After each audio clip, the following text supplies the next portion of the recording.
सास की बीमारी। शादी के ठीक बाद नेहा की सास की तबीयत बहुत खराब हो गई। बताइए क्या हुआ है आपको? बेटे की शादी थी तो थकान हो गई। मौसम बदल रहा है तो जुकाम और बुखार हो गया। ऊपर से बहू के घर का खाना पता नहीं कैसा था कि पेट भी खराब हो गया। खाना तो बहुत बढ़िया था डॉक्टर साहब, सारे रिश्तेदार तारीफ कर रहे थे। रोहित की माँ इतनी कमज़ोर है कि जरा से में बीमार पड़ जाती है। डॉक्टर साहब आप सारी जांच करके देखिए, मुझे ऐसी क्या बीमारी है कि मेरी तबीयत ठीक ही नहीं रहती। फिलहाल तो ज़्यादा कुछ नहीं है, पहले आपके ज़ुकाम बुखार और पेट का इलाज कर लेते हैं, फिर बाकी के टेस्ट करवा लेंगे। अभी आप ये दवाइयाँ ले आइए। पिताजी मैं डॉक्टर साहब को छोड़कर और दवाइयाँ लेकर आता हूँ। माँ जी तो बीमार थी, इसलिए नेहा ने किचन संभाल लिया। माँ जी अब आपकी तबीयत कैसी है? पहले से ठीक है। आप बैठिए, मैं खाना लगाती हूँ। तेरे बाबूजी और रोहित ने खाना खा लिया?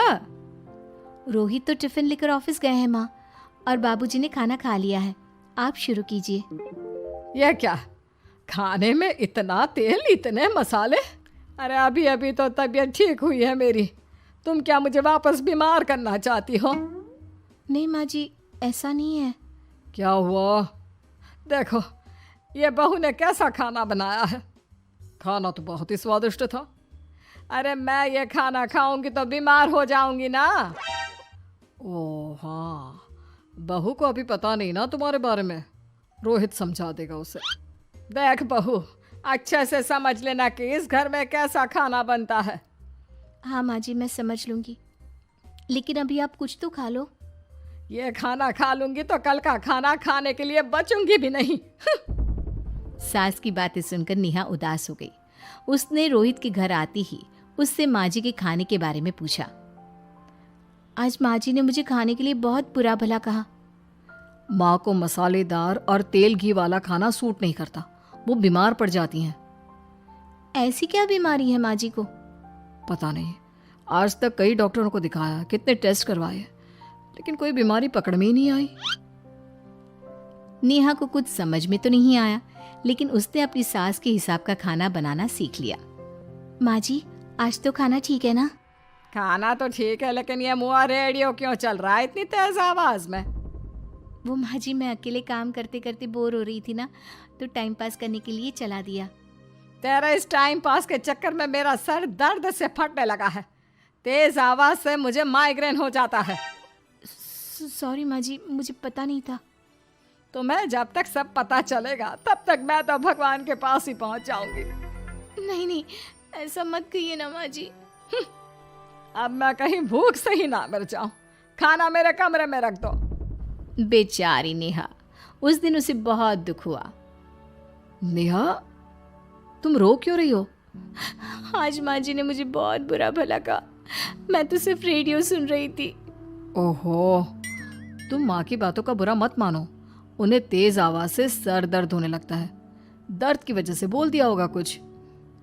लेकिन मुझे तो ये सब पता ही नहीं था ना, इसलिए बाबूजी ने मुझे पहले ही फोन करके सब कुछ बता दिया, और मैं तुम्हारे लिए ये हेडफोन लाया हूँ। अब तुम अपने गाने भी सुन सकती हो और माँ को परेशानी भी नहीं होगी।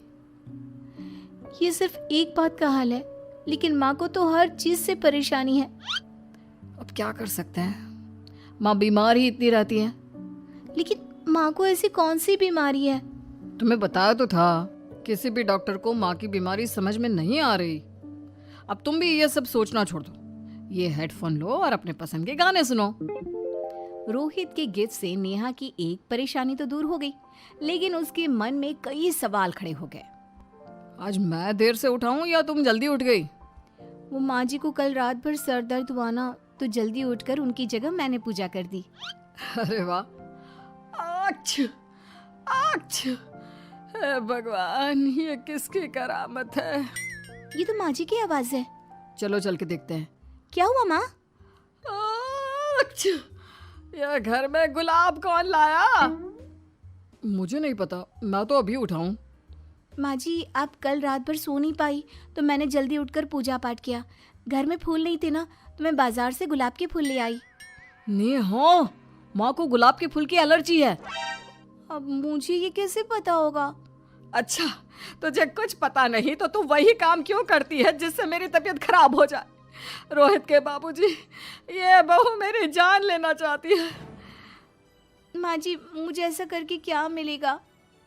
वो तो तुझे ही पता, लेकिन कुछ तो है। रोहित की माँ, बस करो। बेचारी बहू को कुछ पता ही नहीं है, बस इसलिए उससे गलती हो जाती है। जाओ तुम कमरे में। बहू, तुम रोहित की माँ का बुरा मत मानो। वो अपनी बीमारियों से इतनी परेशान है कि उल्टा सीधा बोल देती है। नहीं नहीं बाबूजी, मुझे बुरा नहीं लग रहा, मुझे चिंता हो रही है माँ जी की बीमारी की। ये बताइए कि माँ जी को ऐसी प्रॉब्लम्स कब से होने लगी? शादी के 6-7 महीने बाद से। बाबूजी, तब घर का माहौल कैसा था? अरे भरा पूरा परिवार था। मेरे बाबूजी, माँ, काका, काकी, मेरे दोनों बड़े भाई, दोनों भाभियाँ, दोनों के 2-2 बच्चे हैं, एक छोटा भाई और एक बहन। सब साथ रहते थे। इतना बड़ा परिवार? हाँ, मैं जब 10 साल का हुआ ना, तब पापा का ट्रांसफर यहाँ हुआ। उसके पहले तक तो हमारी जॉइंट फैमिली ही थी। और माँ जी किस चीज़ से बीमार पड़ जाती हैं? जब तेज गर्मी हो, ठंड हो या ज्यादा बरसात हो जाए। जब माँ ज्यादा थक जाए, जैसे दिवाली पर घर की सफाई या कोई फंक्शन हो, या ज्यादा मेहमानों के आने से घर का काम बढ़ जाए। तेज म्यूजिक, तेज लाइट या ऐसे कोई तेज स्मेल आ जाए। तो माँ जी की ये बीमारी ठीक हो सकती है। कैसे? सब पता चल जाएगा। आप कल माँ जी की टेस्ट रिपोर्ट लेने जाने वाले हो ना? हाँ। तो सुनिए क्या करना है। अगले दिन रोहित माँ जी की रिपोर्ट्स लेकर आता है। माँ, बाबूजी, नेहा। अरे क्या हो गया रोहित? माँ जी की रिपोर्ट आ गई है। कुछ सीरियस है क्या? जिसका डर था वही हुआ। अरे गोल गोल बातें मत कर, सीधी तरफ बता बेटा, क्या हुआ है मुझे? माँ, आपकी किडनी, लिवर सब फेल हो गया है। आपका दिल भी कमज़ोर हो गया है। डॉक्टर ने कहा है कि आपके पास सिर्फ 1 महीना बचा है। ये क्या बक रहा है? ऐसा हो ही नहीं सकता। मुझे लग ही नहीं रहा कि मैं इतनी बीमार हूँ। लेकिन माँ जी, रिपोर्ट झूठी तो नहीं हो सकती ना? हाँ, माँ को 20 साल की उम्र से बीमारी लग गई थी, लेकिन कोई डॉक्टर पकड़ नहीं पाया और अब ये बीमारियाँ बहुत ज़्यादा बढ़ गई हैं। हाँ रोहित की माँ, तुम्हें याद है शादी के 6 महीने बाद से तुम बीमार रहने लगी थी। अरे लेकिन वो अलग था, मुझे ऐसे कोई बीमारी नहीं हो सकती। ये तुम कैसे कह सकती हो माँ? हाँ, तुम उस वक्त बीमार पड़ी थी ना, और अब डॉक्टर भी यही कह रहे हैं, तो सच ही तो होगा। और आप तभी से बीमारी तो रहती आई हैं। अरे लेकिन तब मैं बीमार थी ही नहीं। क्या मतलब? अरे तब मैं बीमारी का नाटक करती थी, मुझे कुछ नहीं हुआ था। ये क्या बोल रही हो? हाँ, घर में इतने सारे लोग थे और सबसे छोटी बहू मैं थी, तो सारा काम मुझे करना पड़ता, इसलिए काम से बचने के लिए मैं नाटक करने लगी।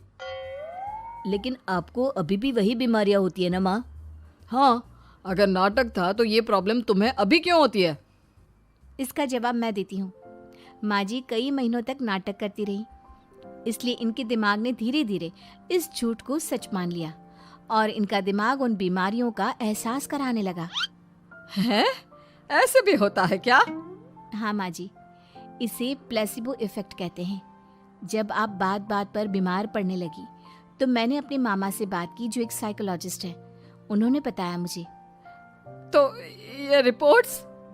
मैंने झूठी रिपोर्ट बनवाई थी नेहा के कहने पर, ताकि आप सच बताएं।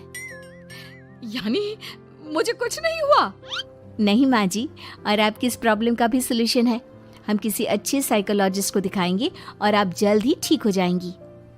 वाह बहू, मैंने तुझे इतना भला बुरा कहा और तूने मेरी जिंदगी भर की तकलीफें दूर कर दी। थैंक यू और सॉरी बहू। अरे मुझे भी तो सॉरी कहो, पूरी जिंदगी तुम्हारी सेवा की है, वो भी झूठ मूठ की बीमारी के लिए। हाँ हाँ, आप भी माफ कर दो मुझे, बस सॉरी। तो इस तरह नेहा ने अपनी सास की बीमारी पकड़ भी ली और ठीक भी कर दी।